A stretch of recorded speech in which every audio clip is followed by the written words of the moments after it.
كفاني علم ربي من سؤالي. അൽഹംദുലില്ലാഹി റബ്ബിൽ ആലമീൻ വസ്സലാത്തു വസ്സലാമു അലാ റസൂലിൽ അമീൻ വഅല ആലിഹി വസ്ഹബി അജ്മഈൻ അമ്മാ ബഅദ്. പ്രിയമുള്ളവരെ, ഇന്ന് നാം ഇവിടെ സംസാരിക്കുന്ന വിഷയം മനുഷ്യനോടൊപ്പം ഈ ഭൂമിയിൽ വസിക്കുന്ന അദൃശ്യരായ സൃഷ്ടികളായ ജിന്നുകളും തമ്മിലുള്ള ചില ബന്ധത്തെക്കുറിച്ചാണ്. ജിന്നുകൾ അഥവാ ഭൂതങ്ങൾ അല്ലെങ്കിൽ ചാത്തന്മാർ എന്നെല്ലാം നാം പറയുന്ന അദൃശ്യരായ സൃഷ്ടി വിഭാഗം. അവർ മനുഷ്യരുമായി ധാരാളം ഇടപാടുകൾ നടക്കുന്നുണ്ട്. ആ ഇടപെടലുകൾ വളരെ ഗുരുതരവും വളരെയധികം പ്രത്യാഘാതങ്ങൾ ഉണ്ടാക്കുന്നവയുമാണ്. അവയെക്കുറിച്ച് ബഹുഭൂരിപക്ഷം വരുന്ന ആളുകൾക്കും കൃത്യമായ അറിവില്ല.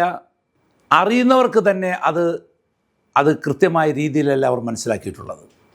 അതുകൊണ്ട് തന്നെ വളരെയധികം പ്രതികൂല സാഹചര്യങ്ങളിലേക്ക് മനുഷ്യൻ പെട്ടുപോകുന്നുണ്ട്. വിശുദ്ധ ഖുർആനിൽ നമുക്ക് കാണാൻ സാധിക്കും. വിശുദ്ധ ഖുർആൻ്റെ 113 അധ്യായം സൂറ അൽ ഫലക്കിൽ അള്ളാഹു നമ്മോട് പറയുന്നു, ഖുൽ അഊദു ബി റബ്ബിൽ ഫലക്ക്, പറയുക, പ്രഭാതത്തിൻ്റെ നാഥനോട് ഞാൻ അഭയം തേടുന്നു. മിൻ ശർരി മാ ഖലഖ്, അവൻ സൃഷ്ടിച്ച ഏതൊന്നിൻ്റെയും ഉപദ്രവത്തിൽ നിന്ന്. അപ്പോൾ അള്ളാഹു ഈ ഭൂമിയിൽ സൃഷ്ടിച്ചിട്ടുള്ള എല്ലാത്തിൻ്റെയും ഉപദ്രവത്തിൽ നിന്നും അഭയം തേടുവാൻ ഒറ്റ വചനത്തിലൂടെ നമ്മോട് കൽപ്പിക്കുകയാണ്. അള്ളാഹു അവിടെ കൊണ്ട് നിർത്തുന്നില്ല. വീണ്ടും പറയുന്നു, ഒമിൻ ഷർറി ആസിഖിൻ ഇദാ വഖബ്, രാത്രി ഇരുൾ മൂടുമ്പോൾ അതിൻ്റെ ഉപദ്രവത്തിൽ നിന്നും. ഒമിൻ ഷർറി നഫാസാത്തി ഫിൽ ഉഖദ്, കെട്ടുകളിൽ ഊതുന്നവരുടെ ഷർറിൽ നിന്നും, ഉപദ്രവത്തിൽ നിന്നും. ഒമിൻ ഷർറി ഹാസിദിൻ ഇദാ ഹസദ്, അസൂയപ്പെടുമ്പോൾ അതിൻ്റെ ഷർറിൽ നിന്ന്, അഥവാ അതിൻ്റെ ദോഷത്തിൽ നിന്നും. അപ്പോൾ സൃഷ്ടികളുടെ ഉപദ്രവത്തിൽ നിന്നും അഭയം തേടുവാൻ മൊത്തമായി പറഞ്ഞ ശേഷം 3 ഉപദ്രവങ്ങൾ ഇവിടെ എടുത്തു പറഞ്ഞിരിക്കുകയാണ്. അപ്പോൾ നമുക്ക് കാണാൻ സാധിക്കും, ഇപ്പോൾ പോക്കറ്റടിക്കാരെക്കുറിച്ച് സൂക്ഷിക്കുക എന്ന് പറഞ്ഞുകൊണ്ട് റെയിൽവേ സ്റ്റേഷനിലാണ് നമുക്ക് പോസ്റ്റർ കാണാൻ സാധിക്കും. പക്ഷേ 2-3 ആളുകളുടെ ഫോട്ടോ പ്രത്യേകം എടുത്ത് കാണിച്ചിട്ടുണ്ടാകും. അതിനർത്ഥം അവർ മാത്രമല്ല പോക്കറ്റടിക്കാർ, ഒരുപാട് ആളുകളുണ്ട്. പക്ഷേ അതിൽ ആ 3 പേരാണ് പ്രധാനികൾ എന്നുള്ളതാണ്. അതുപോലെ സൃഷ്ടികളിൽ നിന്ന് വരുന്ന ഏറ്റവും പ്രധാനപ്പെട്ട 3 ഉപദ്രവങ്ങളാണ് ഇവർ പറഞ്ഞത്. രാത്രി ഇരുൾ മൂടുമ്പോൾ ഉള്ള ദോഷം, അതുപോലെ കെട്ടുകളിൽ ഊതുന്നവരുടെ ദോഷം, അതേപോലെ അസൂയപ്പെടുമ്പോൾ അതിൻ്റെ ദോഷം. നമുക്ക് വിശുദ്ധ ഖുർആൻ്റെ തഫ്സീറുകൾ കാണാൻ സാധിക്കും. രാത്രി ഇരുൾ മൂടുമ്പോഴുള്ള ദോഷമെന്ന് പറയുന്നത് ഭൂമിയിൽ ജിന്നുകൾ അഥവാ പിശാചുക്കൾ ഭൂമിയിൽ വ്യാപരിക്കുന്ന ടൈമാണ്. രാത്രി ഇരുൾ മൂടുമ്പോൾ സൂര്യാസ്തമയത്തിന് ശേഷമുള്ള സമയമെന്ന് പറയുന്നത്. കെട്ടുകളിൽ ഊതുന്നവരുടെ ദോഷമെന്ന് പറയുന്നത് മന്ത്രവാദികൾ, മാരണക്കാർ, അവരുടെ ഉപദ്രവത്തിൽ നിന്നുള്ള അഭയം തേടലാണ്. അസൂയാലുവിൻ്റെ അസൂയത്തൊട്ടുള്ള അഭയം തേടൽ എന്ന് പറയുന്നത് കണ്ണേറിനെ കുറിച്ചാണ്. എന്ന് നമുക്ക് വിശുദ്ധ ഖുർആൻ്റെ വിശദീകരണം കാണാൻ സാധിക്കും. അപ്പോൾ സൃഷ്ടികളിൽ നിന്നുള്ള ഏറ്റവും പ്രധാനപ്പെട്ട ഉപദ്രവങ്ങൾ ഏതെന്ന് ചോദിച്ചാൽ ഇവ 3 പക്ഷേ ഒരുപക്ഷെ നിങ്ങൾക്കിത് കേൾക്കുമ്പോൾ അത്ഭുതം തോന്നാം.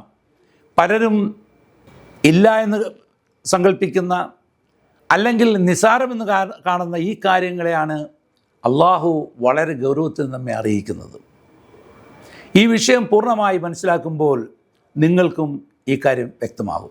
ഈ പറയപ്പെട്ട 3 ഉപദ്രവങ്ങൾ അഥവാ പിശാച് ബാധ, മാരണപ്രയോഗങ്ങൾ, കണ്ണേറ് അഥവാ ദൃഷ്ടിബാധ, ദൃഷ്ടിദോഷം, ഈ 3 ദോഷങ്ങൾ, 3 ഉപദ്രവങ്ങൾ എത്രമാത്രം ഗൗരവം ഉള്ളതാണ് എന്ന് നിങ്ങൾ വിശദമായി പഠിക്കേണ്ടതുണ്ട്.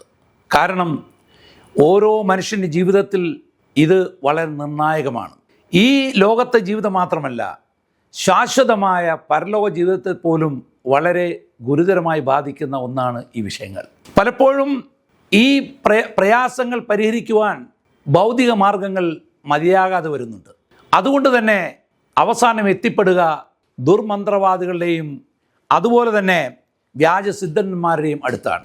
അവരുടെ അടുത്ത് പോകുന്നത് കൊണ്ട് സാമ്പത്തിക നഷ്ടം മാത്രമല്ല, മറിച്ച് അവൻ്റെ വിശ്വാസവും തകർന്നു പോകുന്നു. അപ്രകാരം അവൻ്റെ പരലോക ജീവിതം പരാജയപ്പെടുകയും ശാശ്വതമായ പരാജയത്തിൽ അഥവാ നരകാഗ്നിയിൽ കിടന്നവൻ കത്തിയെരിയേണ്ട അവസ്ഥ സംജാതമാകുകയും ചെയ്യുന്നുണ്ട്. അതുകൊണ്ട് സഹോദരന്മാരെ, സഹോദരിമാരെ, ഈ വിഷയത്തെക്കുറിച്ച് ഓരോരുത്തരും കൃത്യമായി അറിയേണ്ടതുണ്ട്. അതുകൊണ്ട് തന്നെയാണ് വിശുദ്ധ ഖുർആനിലുള്ള ഗൗരവമായി ഇക്കാര്യം പറഞ്ഞിട്ടുള്ളത്. നമുക്ക് ഇൻഷാ അല്ലാഹ് ഈ ഓരോ വിഷയങ്ങളും വിശദമായി മനസ്സിലാക്കുവാൻ ശ്രമിക്കാം. ഇൻഷാ അല്ലാഹ് തുടർന്നുള്ള സംഭാഷണങ്ങളുടെ ആഖിറു ദഅവാന അനിൽ ഹംദുലില്ലാഹി റബ്ബിൽ ആലമീൻ. അസ്സലാമു അലൈക്കും വറഹ്മത്തുള്ളാഹി വബറകാതുഹു.